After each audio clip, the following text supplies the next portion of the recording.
Now, children, good morning. We are going to discuss the topic force on a charged particle in uniform magnetic field.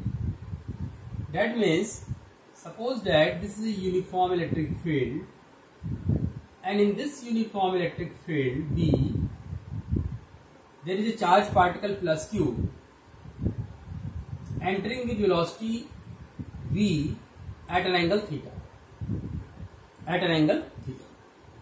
Then the magnetic force act on it F equal to Q V cross B.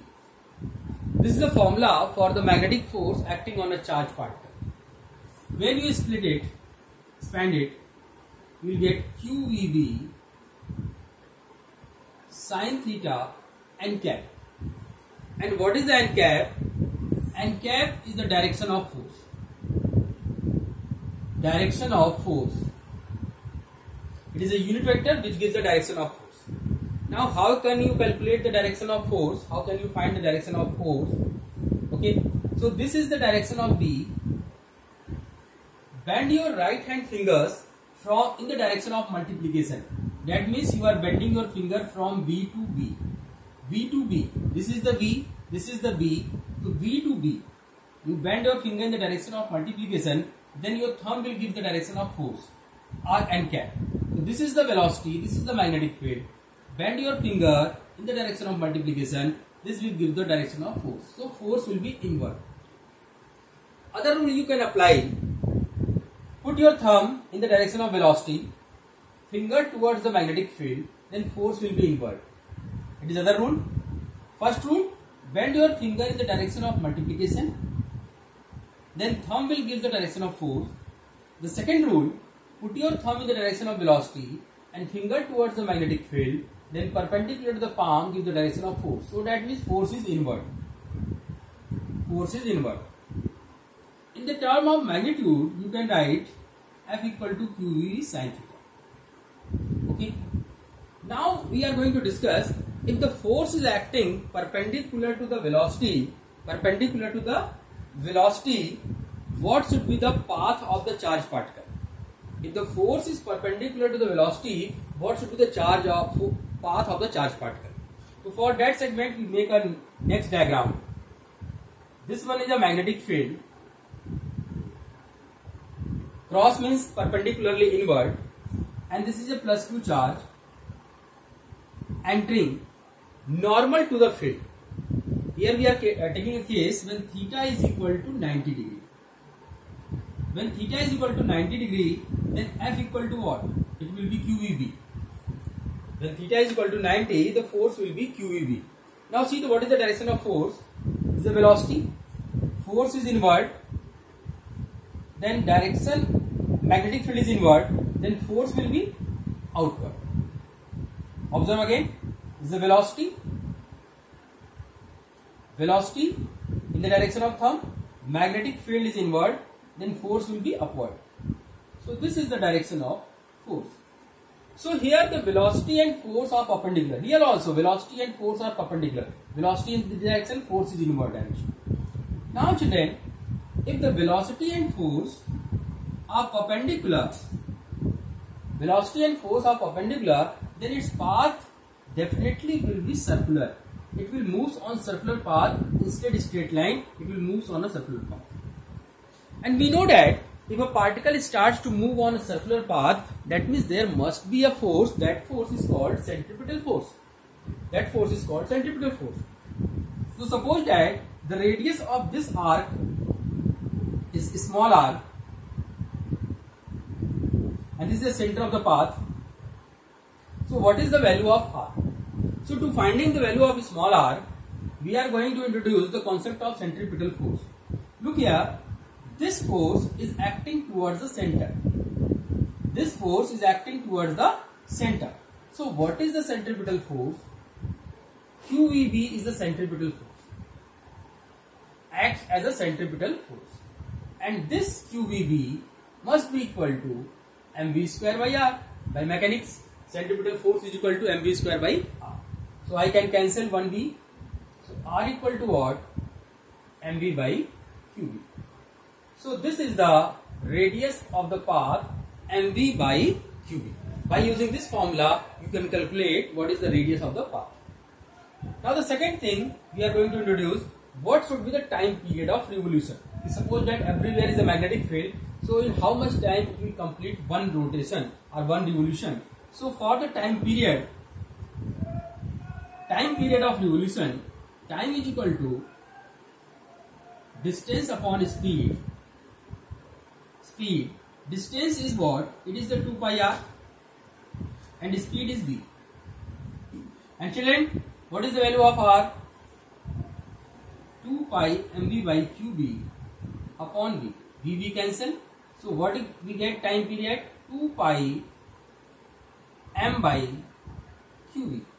This one is your answer for time period. And this formula tells something. The time period does not depend on the velocity. Time period does not depend on the velocity. While the radius is directly proportional to the velocity. That means if velocity of the particle start to increase, if the velocity increases, radius increases, but time remains unchanged, unaffected. So time period does not depend on the speed, while the radius directly proportional on the speed. So there are two things must be remember. Radius depends directly proportional on the velocity, while the time period does not depend on the velocity. Okay. Now after finding the time period in radius, and remember that this formula is applicable when the theta is 90 degree. That means charged particle enters at 90 degree. Now see the other case. In this formula,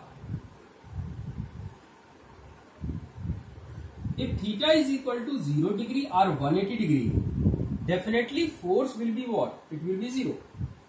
That means if this is a magnetic field and charged particle moving in this direction or charged particle moving in this direction, there will be no force.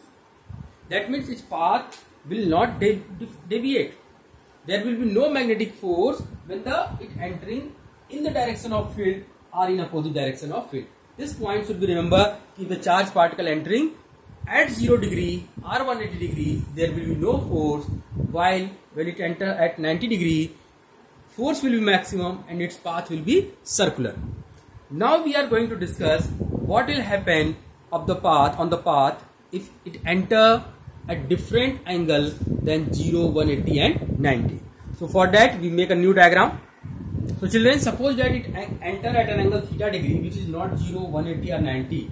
Then V has two components. One is the V cos theta in the direction of field, and this one is the V sin theta. There are two components, V cos theta and V sin theta. From the diagram it is very much clear. V cos theta in the direction of field. Therefore, no magnetic force acting on it. While V sin theta is perpendicular to the field. It is perpendicular to the field. Therefore, the force will act on this. Because earlier we know that if the charged particle enters at 90 degree, it will experience the maximum force. So, what is the force acting on this? That will be because of the V sin theta. Okay. So, F equal to QVB sin theta, and it is converted into centripetal force. And centripetal force is what? mv square by r. And V is V sin theta. It is the V sin theta because the force on this charged particle because of this velocity. So in the place of V, we write here V sin theta. Now 1 power of V will be cancelled, V sin theta. So what we get, children? R equal to mv by qb sin theta. So this is the radius of the path. Since V cos theta has no force, no acceleration, but it is a velocity. So the charged particle moves on a circular path because of V sin theta, and a straight path because of V cos theta. Because of this velocity, its path will be circular. Because of this velocity, its path will be straight. So the resultant path will be helical, like this. Look here. Because of V sin theta, it moves on a circular path. But because of V cos theta, it moves on a straight path. So the resultant path will be helical. Its path will be helical. So the radius of the path is this one. And what is the time period, children? Time period is 2 pi r upon velocity. Velocity is this one. So when I replace r,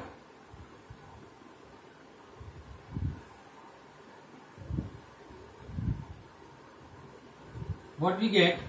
T is equal to 2 pi m by qb. Okay, and again remember that, look here, time period does not depend on velocity, does not depend on angle. So time period is fixed. Either it enter at 90 degree or it enter at angle theta. Now there is one more important thing. If its path is helical, then one word is very important here, that is known as pitch. Pitch. What is the pitch? Pitch is the distance, horizontal distance between the two circular loops. This is the pitch. So pitch is just basically distance, and distance is equal to speed into time. And speed is what? It is the V cos theta. And time is 2 pi m by qb. So I can write mv upon qb cos theta. This is the pitch. So radius formula, time period formula, and this is a pitch formula. Okay, so this one is a composite form of the expression. Now one thing is more here. That formula will often use in the numerical problem. As we earlier we know that when theta is equal to 0 degree or 180 degree, no force, no magnetic force. When theta is equal to 90 degree, force is maximum and radius of the path mv by qb. When theta is other angle except these angles, force will be this one, and what is the radius of the path? mv by qb sin. Okay children, so this one is a conclusion of this theory. You must remember all these three formulas. Okay, now there are other expressions for the radius mv by qb. Since momentum is equal to mv, so r can be replaced by qb. This one is another formula. So this is the radius formula in the term of momentum. Now children, we know that kinetic energy K is equal to P square by 2m, or you can say P is equal to under root 2 km. So I can write this formula, R is equal to under root 2 km by qb. So this one is another formula for radius, R is equal to under root 2 km by qb. So there are three formulas: radius in the term of velocity, radius in the term of momentum, radius in the term of kinetic energy. From electrostatic, you know that kinetic energy is equal to qv, and here v is what? It is the potential difference. So I can write this 2qv m upon qb. If I replace k by qv, 1 q will be cancelled. What we get, children? R equal to under root 2 Vm upon b under root q, or you can simply write like this: 1 by b under root 2 v m, 1 root q cancel. So these are the four formula which must be remembered by you. Radius formula in the term of velocity, radius formula in the term of momentum, radius formula in the term of kinetic energy, radius formula in the term of potential difference. So learn this. Thank you.